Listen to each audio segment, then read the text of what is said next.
Chapter 28 of The Princess Passes. This recording is in the public domain. The Princess Passes by C.N. and A.M. Williamson. Chapter 28. The World Without the Boy.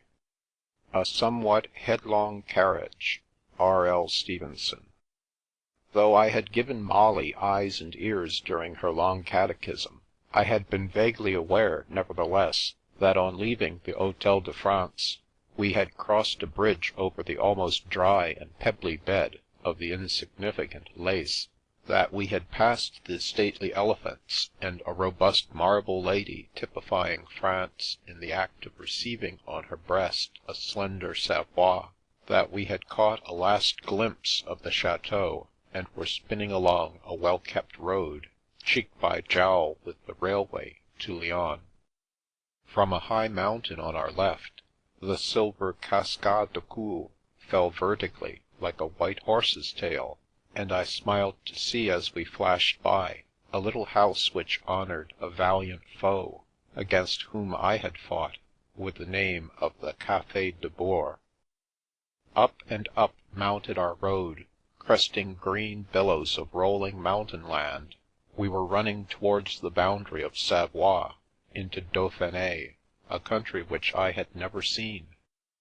The boy and I had talked of entering it together and visiting its 7 marvels, the very possession of which made it seem in our eyes alluringly medieval. Had he been my companion still, we would have been travelling some hidden side path, where doubtless Joseph and Innocentina, chaperoned by les animaux, were happily straying at this moment. I could almost hear the donkey girl's mechanically constant warning cry, "Fanny Annie! Fanny Annie! Souris ouris!" like a low undertone of accompaniment to the thrum of the motor. The fancied sound smote me with homesickness, and to coax my mind from the disappointment which still rankled, I asked Jack when he would let me try my hand at driving. "Not here," said he with a smile, which was instantly explained by an abrupt plunge from the top of a long hill down into a cutting between lichen-scaled rocks, tracing with our new as we went a series of giddy zigzags. We had hardly twisted one way when lo! the time had come to twist in the opposite direction, and nowhere had we a radius of more than 20 yards in which to perform our tricks.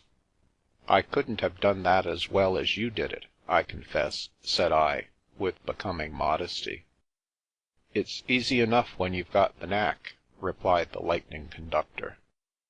"So, no doubt, is reeling, writhing, and fainting in coils. Motoring down these serpentine hills is like hurling yourself into space and trusting to Providence." "So is all of life," said Jack. "A timid man might say the same of getting out of bed in the morning." "Even I can do the trick," cut in Molly, who was taking a temporary interest in our affairs again. "At least I can this year, now that chickens are better than they used to be." "They are looking nice and fat this summer," I judicially remarked. "I don't mean that," explained Molly, "but they are more sensible. Last year, before Jack and I were married, chickens were so bad that I used to dream of nothing else in my sleep. I had chicken nightmares. The absurd creatures never would realize when they were well off, but even in the midst of laying a most important egg on one side of the road, our automobile had only to come whizzing along to convince them that salvation depended on getting across to the other. This year they seem to have formed a sort of chicken club, a league of defence against motors, and to have started a propaganda. My imagination tricked me, or this theory of Molly's evoked a faint sound of stifled mirth in the heart of the mysterious mushroom. In haste I turned away lest I should be suspected of regarding it, and Jack began to pump my memory mercilessly for what it might retain of his driving lessons. Luckily I had forgotten nothing, and I was able to demonstrate my knowledge by pointing to the various parts of the machine, with each glib reference I made. By and by we came to a place where a grotto was much recommended, but swallows, southward bound, do not stop in their flight for grottos. We darted by, thundered through the humming darkness of Napoleon's tunnel, and flashed out into a startling landscape as sensational as the country of the Delectable Mountains in Pilgrim's Progress. The cup-like valley was ringed in by mountains of astonishing shapes. It was nature posing for a picture by John Martin. In the fields were dotted characteristic Dauphiné houses, little elfin things with overhanging roofs like caps tied under their chins. Soon we raced into the main street of tiny Les Echelles, whence in the good old days fair Princess Beatrice of Savoie went away to wed with the famed Raymond of Provence. We whisked through the village, and down the valley to Saint-Laurent-du-Pont, and the entrance to that great rift between mountains which leads to the monastery of the Grande Chartreuse. As we plunged into the narrow jaws of the superb ravine, a wave of regret for the Boy swept over me. He and I had talked of this day, the day we should see the deserted monastery hidden among its mountains. Now it had come, and we were parted.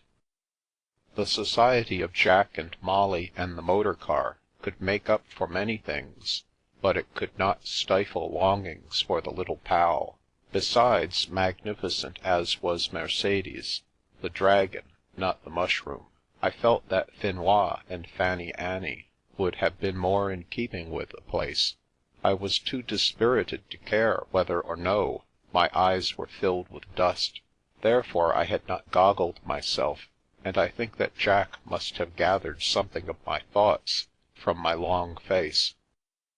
"How would you like to get out and walk here, like pilgrims of old?" he asked. "It will be too much for the girls, but Gotland will drive them up slowly, not to be too far in advance.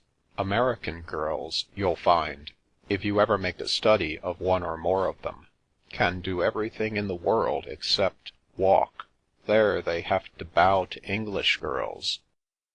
"That's because we've got smaller feet," retorted Molly.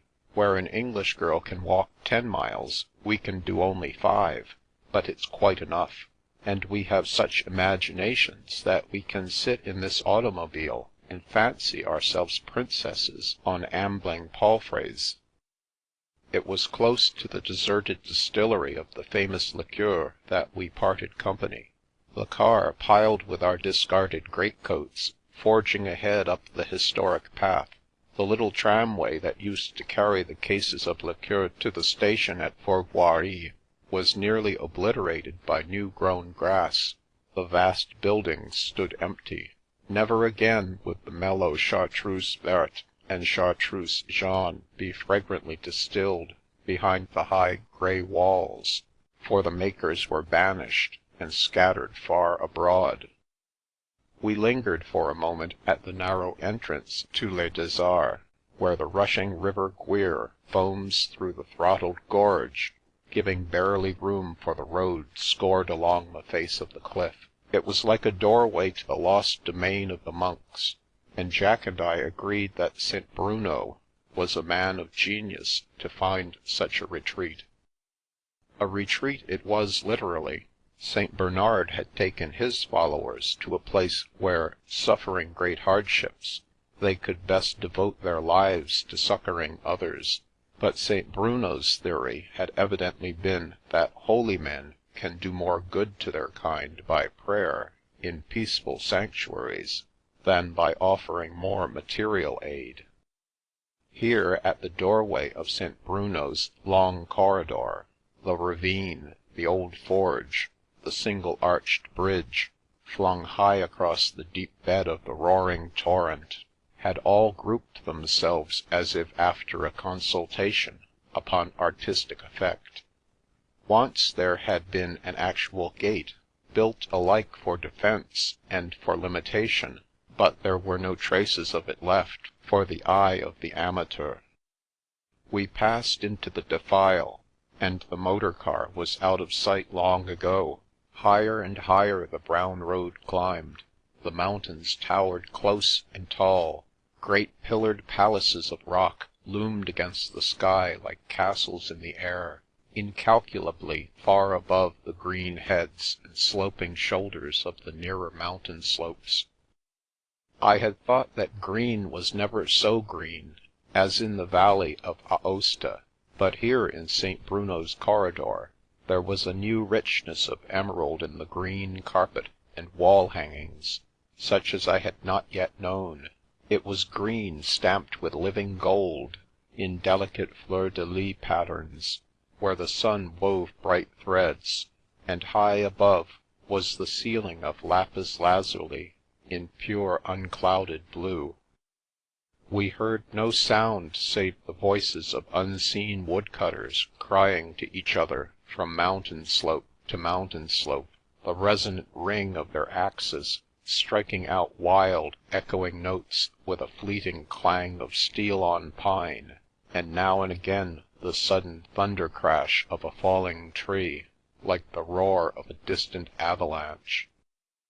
By and by we came to the aerial bridge, which spans the Guier Mort, slender and graceful as the arch of a rainbow, and as we gazed down at the far, white water, hurling itself in sheets of foam past the detaining rocks, the sharp toot of a horn broke discordantly into the deep-toned music. A motor car sprang round an abrupt curve and flashed by, but not so quickly that I did not recognize, among the 6 occupants, the 2 young Americans of Mont Revard.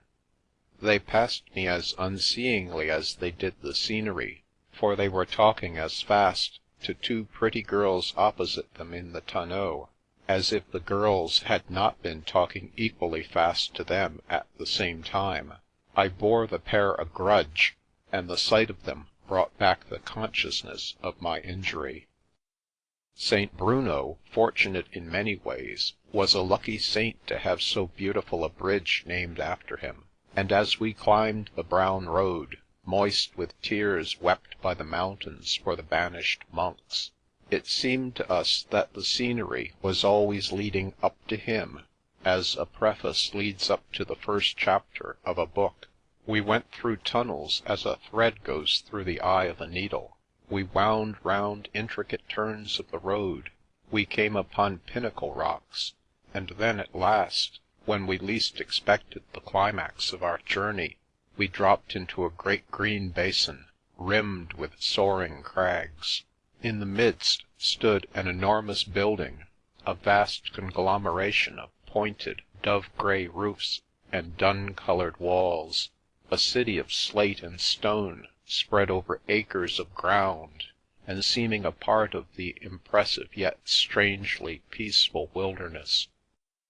Looking at the vast structure, I was ready to believe that St. Bruno had waved his staff in the shadow of a rough-hewn mountain, saying, "Let there be a monastery," and suddenly there was a monastery, but our motor, quivering with nervous energy before a door in the high wall, snatched me back to practicalities. Molly, leaning quietly back in the tonneau, beside the perpetual mushroom, saw us coming from afar off, and waved a hand of absurd American smallness. By the time we were within speaking distance, she was out of the car and coming toward us. "We were so hungry that we lunched while we waited," she explained. "So now you and Jack can go to the hotellerie and have something quickly. We'll walk in the woods until you come back, and then, as Mercedes doesn't seem to mind, we'll all go into the monastery together." It was not until the door of the Grande Chartreuse had opened to receive us, and closed again behind our backs, shutting us into a large empty quadrangle, that the spirit of the place took us by the hand. Over the steep grey roofs, pointed like monkish hands with finger-tips joined in prayer, we gazed up at mountain peaks, grey and green, and pointing also to a heaven which seemed strangely near. The spell of the vast, the stupendous silence fell upon us. Somehow Molly drifted from me to Jack, as we walked noiselessly on, led by a silent guide, as if she craved the warm comfort of a loved presence, and for a few brief moments the veiled Mercedes paced step for step beside me, but we did not speak to each other. What a tragic, tremendous silence it was! Yes, I wanted the boy. I should have been glad of the touch of his little shoulder. Thinking of him thus, by some accident, the sleeve of Mercedes' coat brushed against mine. Still not a word from either of us. I did not even say, "I beg your pardon," for that would have been to obtrude my voice upon the thousand voices of the silence. Dead voices, living voices, voices of passionate protest, voices of heartbreaking homesickness, of aching grief and longing, never to be assuaged. Poor monks, poor banished men who had loved their home, and belonged to it, as the clasping tendrils of old ivy belong to the oak. How dared we come here into this place from which they had been driven, we aliens? I had not known it would grip me so by the throat. How full the emptiness was, as full to my mind as the air is of motes when a bar of sunshine reveals them. It was the palace of sleep, lost in the mountain forests, but here there was no hope coming with the springing footsteps of a blithe young prince. The sleepers in this palace could not be waked by a wish or a magic kiss, for they were ghosts, ghosts everywhere. In the great kitchen, with all its huge polished utensils ready for the meal which would never be cooked, and its neat plain dishes on shelved trays, waiting to be carried to the grille of the solitaire. In the brothers' refectory, where the egg cups were ranged on long narrow tables, for the meal never to be eaten, where the chair of the reader was waiting to receive him. In the fathers' refectory next door, in the dusky corridors, their ends lost in shadow, where only the sad echoes and the running water of the unseen spring were awake. In the chapels, in the cemetery with its old carved stones and humbler wooden crosses, and most of all, in the wonderful cells, which were not cells but mansions, and in their high-walled gardens, the most private of all imaginable spots on earth. Wandering on and on, alone now, I felt myself the saddest man in a twilight world. Why, I could not have put into words. Had the Brotherhood still peopled the monastery, I should have yearned to join them, partly because I was sad, and partly because the so-called cells were the most charming dwelling places I had seen. Each comprised a 2-storied house in miniature, and each had its garden, shut irrevocably away from sight or sound of any other. Into one of these solitary abodes I went alone, and closed the door upon myself and the ghosts. In fancy, I was one of the order, in retreat for a week, my only means of communication with the outer world of the monastery, save for midnight prayers in the dim chapel, a little grille. There was my workshop, where I carved wood. There the narrow staircase leading steeply up to my wainscoted bedroom, my study and my oratory, with windows looking down into the leafy square of garden planted by my own hands. Standing at one of those windows, I knew the anguish of parting and loss which had torn the heart of the last occupant before he walked out of the monastery between double lines of chasseurs alpins. End of chapter 28.